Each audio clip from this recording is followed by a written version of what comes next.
questions regarding TikToks. I'm going to have Chris go ahead and demonstrate them first, and then I'll explain when you do them. Can you hold the camera? So Tati's the camera woman, and then Tati can show us her progress on TikToks because she's also working on them. Okay, so Chris has one pad here, and Chris definitely, you can tell like he wasn't a gymnast when he does it, which is fine because this is the way. It's the way I have to do it also, with like a big push of the arms, but he really uses the whole back side of his body because he's also not a natural backbender, so he has a disadvantage with TikToks, but he does an awesome job of doing them. So he's going to come into a handstand first, and then a big reach. So it almost is like you start to find an up dog, but on your arm. So like pulling the chest through and keeping the legs really strong and reaching, just like up dog. And then he's gonna do a crouch, watch him bend, and watch him bend his arms too. So everything is gonna push him over. That was good. Okay. Yeah, we don't have to make you do anymore, unless you feel inclined. Okay, so that was really good. Do you wanna, Tati, do you wanna show us what you do? Sure. Can we use your mat for a second, Chris? If you want. And would you be the cameraman for a moment, too? Okay. So Tati is also working on them, but she just started working on them, I think, just last week. So Tati is a natural backbender. So the handstand is the trickier part for Tati. So she just will do, we have Tati doing her handstands before backbends, actually, just to kind of work on finding a straight line and building more strength. And then we'll put them in the right order in a couple of weeks when she's a little bit more solid on the handstand. So let's go up, hold the handstand, and then we'll take you over and off over you.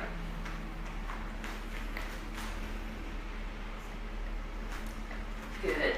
So she's getting really strong in the handstand. Look at her. And then go ahead and start to pull your chest through, Tati.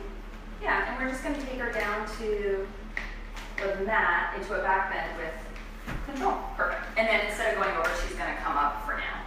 Perfect. That was good. Okay, so then Chris, you can go back and finish your practice. I will explain when you, okay. So TikToks are typically taught to people at the end of second series. So if somebody's progressing through second series really naturally, which was, Chris, you learned them at the very end, right? Of second? Pretty much. Chris and Tati both went through second series at like a real regular pace without any major holdups in the practice.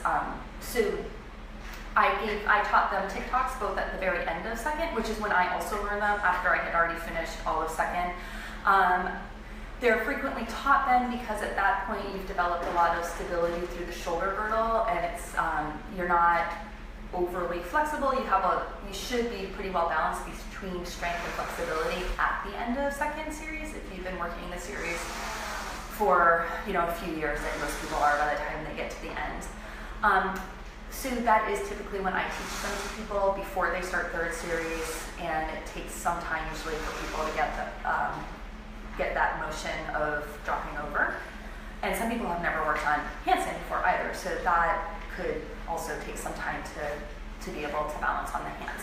But there are exceptions. So I sometimes, if I have a student who's just been stuck at a pose for a really long time, like something like Viparita Chakrasana, I wouldn't do it at Kapotasana, I think that's too soon. But if somebody's a few poses further in and they've just been stuck there for like a year, then I would maybe teach them, start having them work on handstands and or TikToks just for a little bit of variety so they don't get bored and they can kind of stay really engaged in the practice and give them something a little bit new to work on, because I think a lot of us know the frustration of when you're stuck at a pose for a super long time.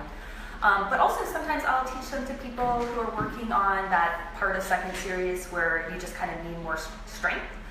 So if somebody's working on Pincha Mayurasana or Karandavasana, Mayurasana, Nakrasana, and just they need to work on developing a little bit more strength, I might have them start working on the handstands and the TikToks, because they can really kind of go either way. They can be something that opens up your shoulders and your spine and makes you a little bit more flexible, or they can be something that helps you develop that integration between the back side of the body and the front side of the body and makes you a little bit stronger.